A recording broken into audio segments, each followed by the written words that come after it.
प्रकाश का परावर्तन, प्रकाश का परावर्तन। कोई चमकदार पृष्ठ या अपन कांच ले ले तो जो प्रकाश की किरण है, आने वाली किरण जो होगी वो उस पृष्ठ को टकरा के जितने कोण से आ रही है उतने ही कोण वो मुड़ जाएगी। इसी को अपन परावर्तन का नियम कहते हैं। जैसे ये कोई पृथक्कारी चमकदार पृष्ठ है, हो सकता है दर्पण है, क्या है दर्पण भी हो सकता है। तो अपन ने यहां से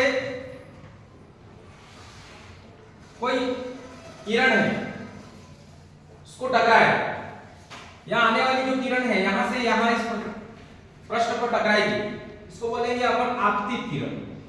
आने वाली किरण क्या बोलेंगे, आपतित किरण। फिर इस पृष्ठ पर या दर्पण पर टकरा के वो परावर्तित हो जाएगी, इसको बोलेंगे परावर्तित किरण। कौन सी किरण, परावर्तित किरण। यहां बीच में आपका अभिलंब होगा, क्या होगा, अभिलंब।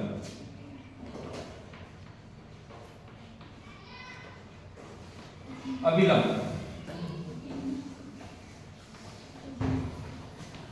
तो कोई भी प्रकाश की किरण किसी चमकदार पृष्ठ या दर्पण पर टकराती है तो वो टकरा के परावर्तित हो जाती है।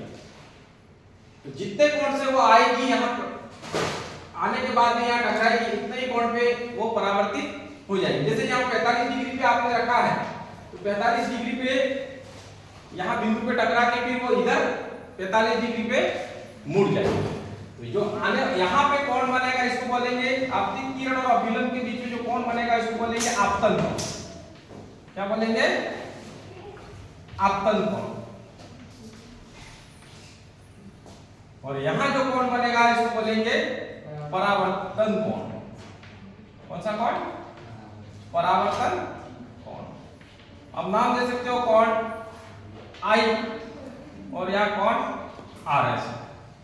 तो जितने कोण से यहाँ किरण टकराई चमकदारी पृष्ठ या दर्पण पे, इतने ही कोण से वो मुड़ के या परावर्तित होने के बाद में निकलेगी। ये जाने वाली किरण।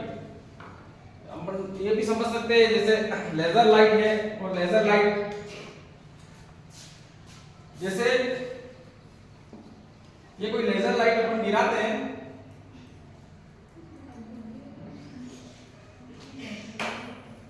ये ठीक है। ये जैसे अपन यहाँ अपन चांदे से यहाँ कोण बना सकते हैं, 0, 15, 30, 45 ऐसे अपन कागज यहाँ टेबल पे ड्रॉ कर सकते हैं। ये अपन सीधा बता रहा हूं इसलिए, जिसमें वो यहां से अपन लेजर लाइट गिरा रहे हैं, यहां दर्पण के ऊपर पड़ रही है, इसके बाद टकराने के बाद में इसे चली जाएगी। तो जा रही है, देखो ये नीचे जा रही है, देखो इतनी बार में जितने कोण से अपन टकराएंगे यहाँ पे ये इतने यहाँ टकरा के बाद बस मुड़ जाएगी। जैसे 60 डिग्री यहाँ 60 डिग्री करेंगे अपन तो वो 60 डिग्री बनेगा उधर, यहाँ 65 हो उधर 65 बनेगा, यहाँ 40 हो उधर भी 40 बनेगा। मतलब आपतित किरण टकराने के बाद उतना ही कोण बनाएगी जितना आने वाली किरण बनाती है। यानी कि कोण आई और कोण आर का मान हमेशा समान होगा। आपतित किरण और परावर्तित किरण दोनों का कोण का मान समान होगा। अब अपन लिख सकते हैं कि परावर्तन का नियम क्या है। आपतित किरण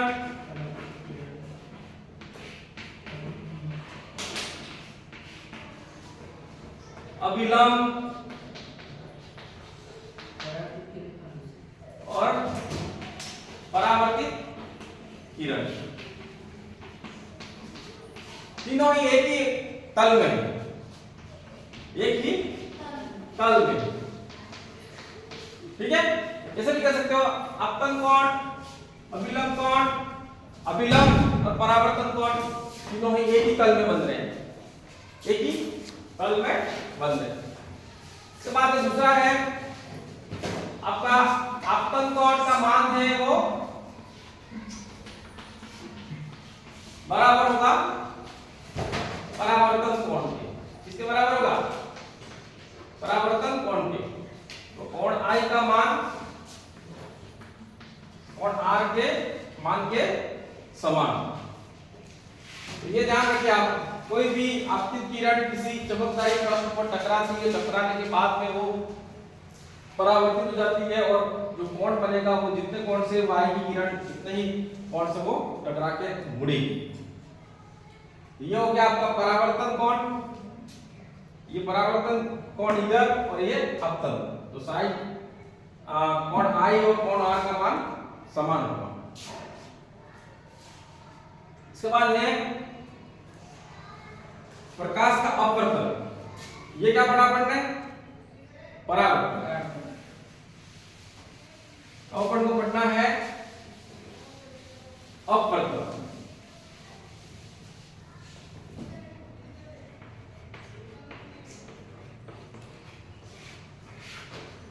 ये भी प्रयोग ही है, आप कर सकते हैं इसको भी।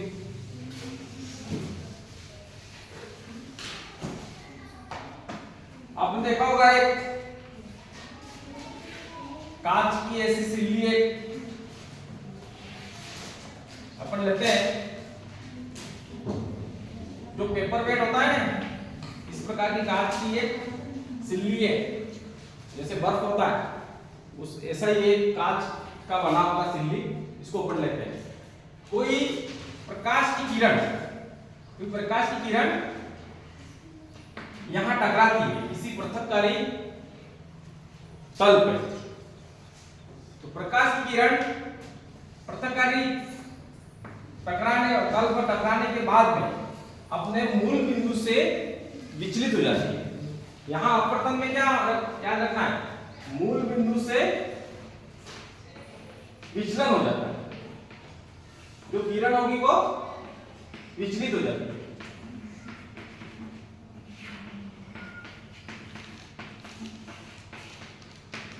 विचलित हो जाती है। देखो कोई भी, जैसे यहाँ पे आप मान लो या वायु है, यहां तक कांच है या जल। ये कांच है, अपन ने कांच लिया है, यहां पे आपका जल भी हो सकता है। तो ये आपका सघन माध्यम होगा। कैसा माध्यम होगा? सघन माध्यम। और ये होगा विरल माध्यम। कैसा माध्यम है? विरल माध्यम। तो विरल माध्यम यानी कि वायु, विरल माध्यम यानी कि वायु। अब जब कोई प्रकाश की किरण विरल माध्यम से सघन माध्यम में प्रवेश करती है, सुनना, जब कोई प्रकाश की किरण विरल माध्यम यानी कि वायु से सघन माध्यम कांच या जल में प्रवेश करती है, तो अपने मूल पथ से विचलित हो जाती है। मूल पथ से विचलित हो जाती है। या अभिलंब, देखो यहां अभिलंब बढ़ा लेते हैं, ये अभिलंब हो गया।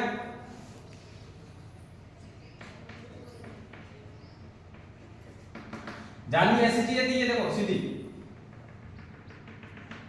ऐसे जानी चाहिए थी, मूल बिंदु ये है, लेकिन ये अभिलंब की ओर झुक जाएगी। यस, अभिलंब की ओर झुक जाती है। तो पहला बिंदु क्या हो गया? जब कोई पहला बिंदु हो गया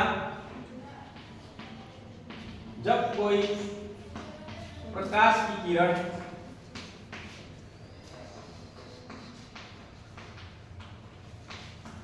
विरल माध्यम से, कैसा माध्यम? विरल माध्यम यानी कि वायु से सघन माध्यम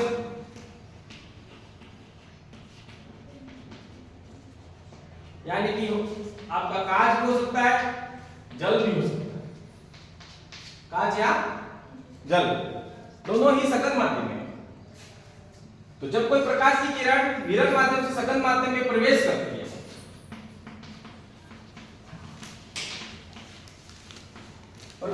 है, तो अपने मूल पथ से विचलन करती हुई अभिलंब की ओर मुड़ जाती है। ये ध्यान रखना है, विरल माध्यम से सघन माध्यम में प्रवेश करती है तो अभिलंब की ओर, ये अभिलंब है, ये क्या है, ये क्या है, अभिलंब,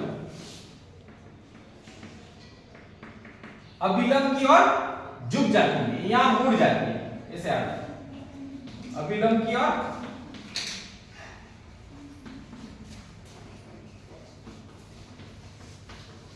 झुक जाती है।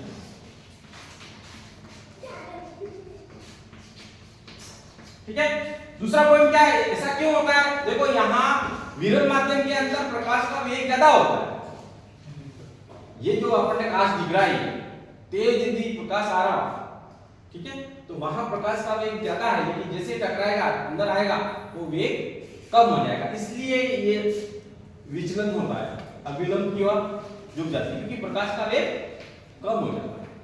दूसरा पॉइंट क्या है, देखो विरल से सघन में प्रवेश कर गया है ना, दूसरा पॉइंट होगा सघन माध्यम से यदि विरल माध्यम में जाए प्रकाश की किरण, सघन माध्यम से, सघन यानी कि कांच, सघन माध्यम से,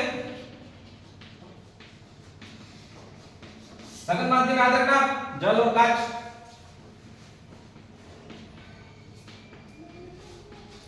सघन माध्यम से विरल माध्यम में निकलती है या जाती है, ठीक है, विरल माध्यम में जाती है तो अभिलंब से दूर हो जाएगी, ठीक है। अब जैसे यहाँ पे मैं ये समझा दो, आप ये बना देते हैं, ये जैसे यहाँ जा रही है, अब ये यहाँ जा रही है, यहाँ तक तो ठीक है, ये सघन माध्यम है, लेकिन सघन माध्यम से विरल में जाएगी, अब इसी में समझ लो, तो ये यहाँ इसका यहाँ ऐसे, ठीक है, अभिलंब से दूर हो जाएगी, कैसे हो जाएगी, दूर हो जाएगी, कब दूर होगी, जब सघन से विरल में जाती है, सघन से विरल में जाएगी। दूसरा पॉइंट क्या है, सघन माध्यम से विरल माध्यम में जाती है तो अभिलंब से दूर हट जाएगी। यहां क्या हो रहा था, ये अभिलंब था, अभिलंब की ओर आ रही थी इधर, और यहां ये अभिलंब और अभिलंब से दूर जा रही है, चलिए अभिलंब से दूर हो जाए, यही अपवर्तन का नियम है। एक बार और सुन लो, प्रकाश का अपवर्तन क्या होता है, जब कोई प्रकाश की किरण एक माध्यम से दूसरे माध्यम के अंदर प्रवेश करती है तब अपने मूल पथ या पृथक्कारी पथ से विचलित हो जाती है, ठीक है। जब विरल माध्यम से सघन में प्रवेश करेगी तो अभिलंब की ओर झुक जाएगी, और सघन से विरल में जाएगी तो अभिलंब से दूर हो जाएगी। ये चित्र भी याद रखें और ऐसे ही लिख के आना, बना लिया चित्र।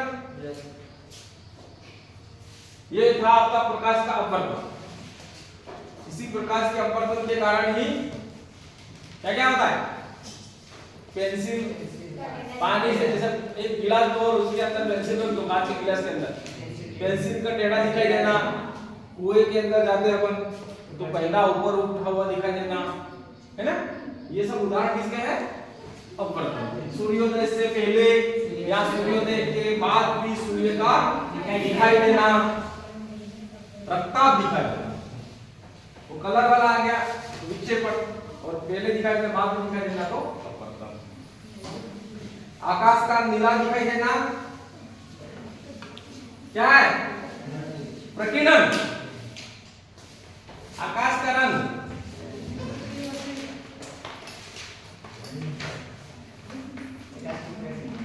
नीला दिखाई देना क्या है, प्रकीर्णन का मतलब फैल जाता है, वायुमंडल के अंदर बहुत सारा धूल कण की वजह से वो प्रकीर्णन हो जाएगा। इंद्रधनुष का बनना विक्षेपण, इंद्रधनुष का बनना विक्षेपण। उसके अंदर भी आप समझ सकते हो, एक वर्णी जो प्रकाश है, ये जो प्रिज्म है, क्या ये प्रिज्म है, ये क्या है, कांच का एक प्रिज्म है, ट्रायंगल जैसे दिख रहा है, आपने देखा था पहले प्रिज्म है, इसके अंदर यदि एक वर्णी प्रकाश टकराता है, ऐसा प्रकाश एक वर्णी यानी कि श्वेत प्रकाश टकराएगा, तो ये 7th कलर के अंदर बढ़ जाएगा। इंद्रधनुष के अंदर 7 कलर होते हैं, कौन कौन से हैं? वाइट, योर, यही था।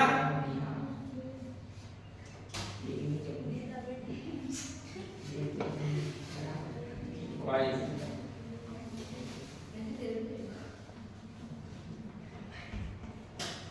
ठीक है,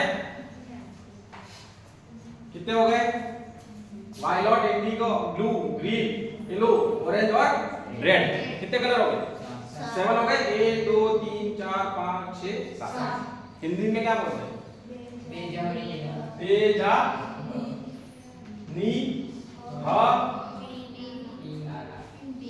ईना ना और ला।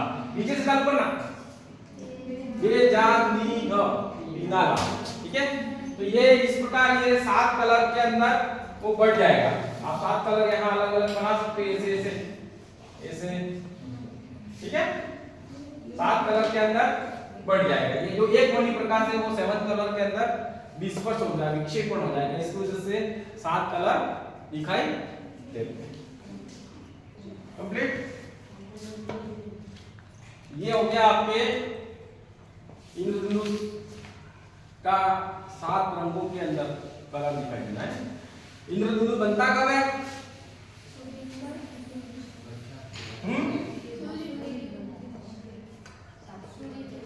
जब हम इंद्रधनुष को देख रहे हैं, वो सूर्य हमारे पीछे की तरफ, ठीक है, पीछे की तरफ से प्रकाश जा रहा है और अपन सामने खड़े हैं, इंद्रधनुष इधर बने होना क्या, मतलब सूर्य हमारे पीठ की तरफ होना चाहिए।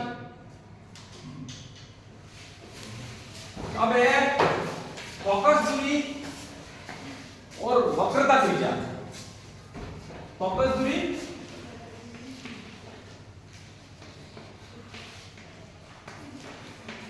f और वक्रता त्रिज्या के अंदर संबंध,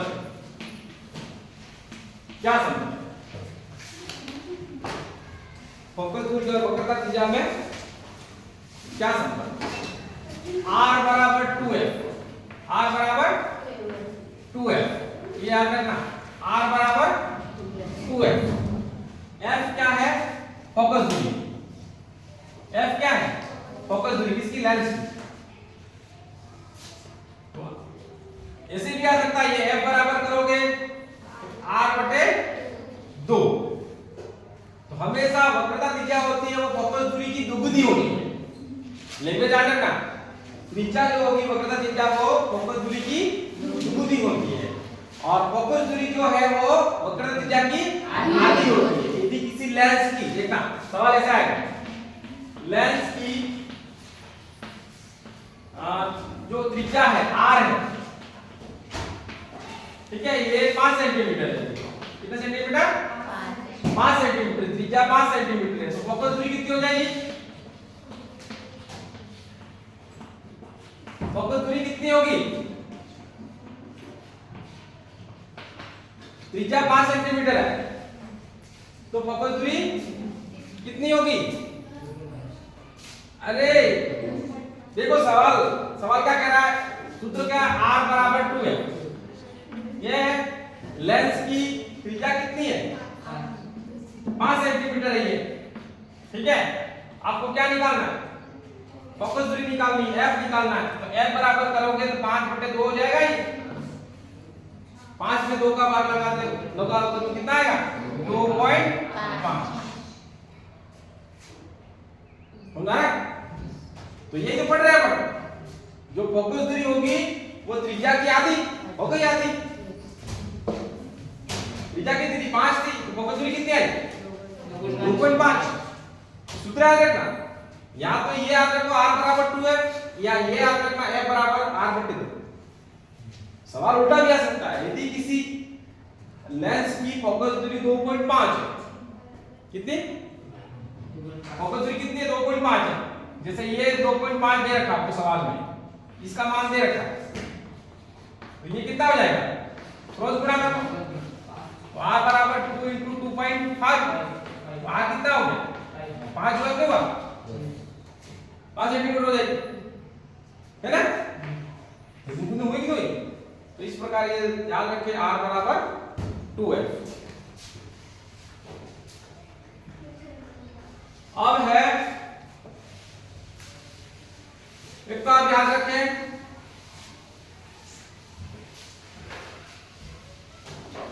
लेंस सूत्र है। लेंस सूत्र आपने लिख ही रखा है, क्या होता है लेंस सूत्र? और एक दर्पण, लेंस वाले में क्या याद रखोगे? 1/v। लेंस में क्या करोगे? माइनस करोगे यहाँ, ठीक है? क्या करोगे? लेंस वाला के लेस करोगे, बीच में माइनस करोगे, और दर्पण सूत्र में क्या करोगे? बाद 1/v।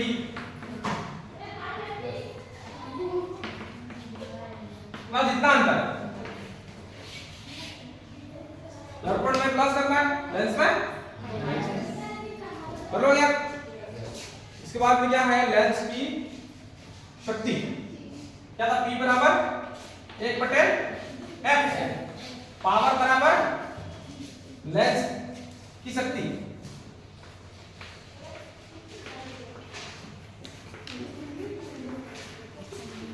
P बराबर हो गया 1/f। f क्या है? फोकस दूरी है, ठीक है? तो शक्ति बराबर आपके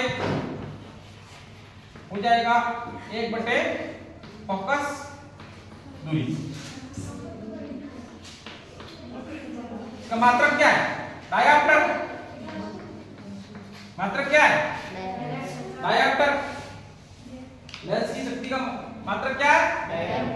डायऑप्टर। सूत्र क्या है? P बराबर 1/f।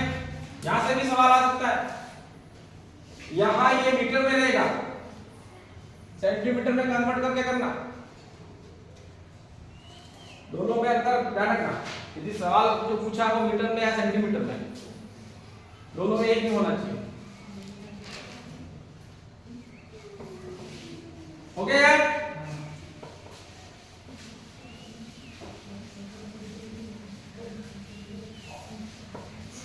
अब है उत्तल दर्पण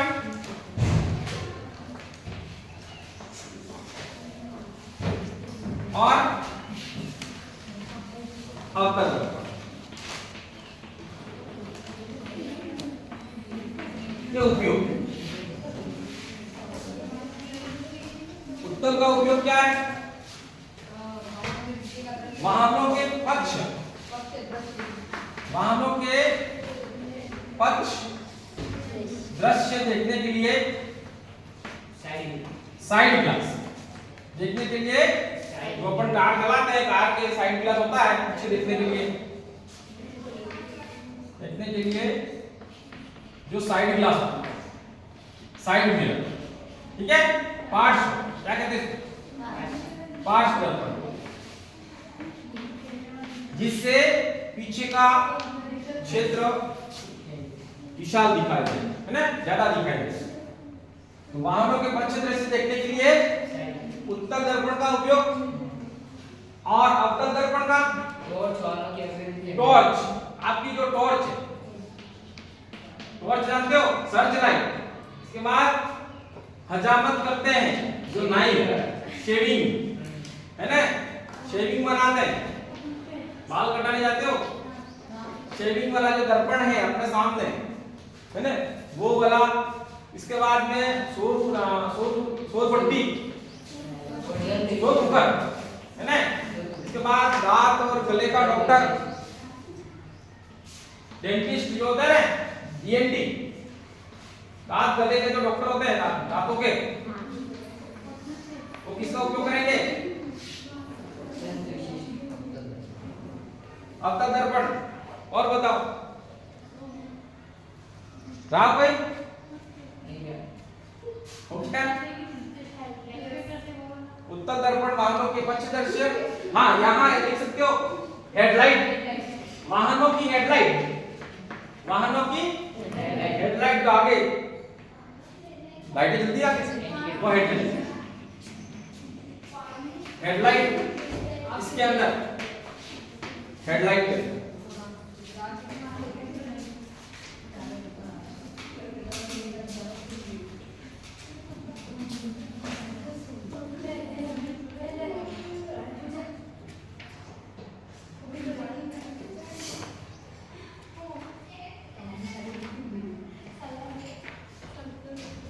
ये थे आवर्धन, आवर्धन लेंस की आवर्धन, वो भी देख लो आवर्धन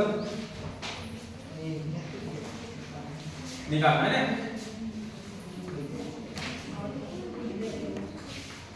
प्रतिबिंब की ऊंचाई, प्रतिबिंब की ऊंचाई बटे बीम की ऊंचाई,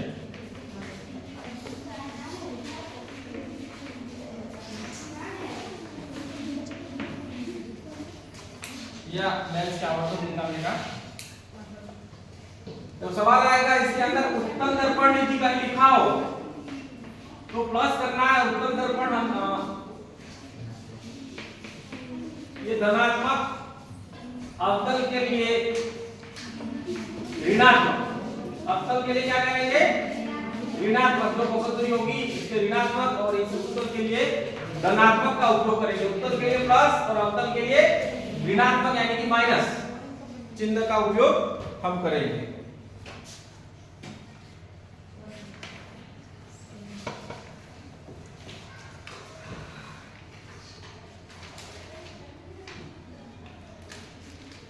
निर्वात में प्रकाश का वेग कितना होता है? निर्वात, निर्वात में प्रकाश का वेग इसको याद रखें, प्रकाश का वेग 3 × 10⁸ मीटर प्रति सेकंड, ठीक है। और कांच में, कांच में कितना हो जाएगा 2 हो जाएगा, 3 की जगह कितना हो जाएगा, यहाँ 2 कर देना है कांच में, 2 × 10⁸, 2 × 10⁸।